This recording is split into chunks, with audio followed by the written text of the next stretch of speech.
A new zonal system, no under-20 division, just 2 days of competition, and a revised number of athletes competing. These are the main features of a revamped BSSAC 2022.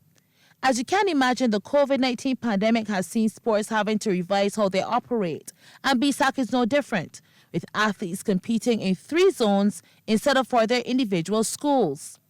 The zones are named after former physical education teachers. There's the Jeffrey Burke zone, the Peter Vaughan zone, and the Jennifer and Anthony Jones zone. And there was a special system implemented in drafting the schools into the new system. We look at the performance of the schools over a period of time. We rank the schools, and then we use what we call a serpent method to run through the schools as we have ranked them, and they're just placed next to each other in the zones. Sometimes, because of the performance, you may, because you're accustomed to maybe certain schools standing out, you may see that there are particular schools that end up together, but I assure you that it was done in a fair manner. Of note is that the zones will be allowed a team of only 80 athletes. We have left the selection of athletes entirely up to the zones. We have advised that we want to see full participation from the schools in the zones. For events, the flat events on the track, for example, there are 6 entries per zone, as opposed to the 2 that you would have traditionally seen per school.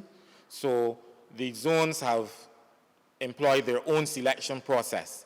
Another notable change is the introduction of an open division for the senior athletes. The competition will happen in the traditional age groups, under 13, under 15, under 17.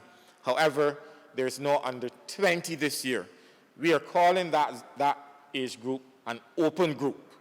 We recognize as well that there are students who may be in school now who fall out of the age range for qualification for the under 20 event. And as such, we still want to give those students the opportunity to compete. So we've called it an open event, not so that anyone off the street can come and enter, but once you're in school, even though you may be a little older than the age range, we want to give you the opportunity to compete. Power8 has yet again come on board as title sponsor, and they've expanded their brand base by adding to Sunny Water, in addition to the new upgraded Ion 4 Power8. The other 2 major stakeholder partnerships introduced this year is with the Ministry of Education and NAPSAC, the Primary Schools Athletic Championships. Now, BSSAC has definitely adapted to the new environment in which sport now exists, and President of the Barbados Association of Public Secondary Principals, Mr. Stephen Jackman, said it is good to see the championships is back. I state emphatically that the participation of our young champions is the paramount reason for these championships, and that why we have worked so hard with all the actors to ensure that BSSAC 2022 could be a reality. So BSSAC 2022 will see 2 days of competition on March the 24th and 25th. Of note is that a decision is yet to be made as to if spectators will be allowed, but one thing's for sure, our junior athletes will be happy to get back on the track. Anne-Marie Burke, CBC Sports.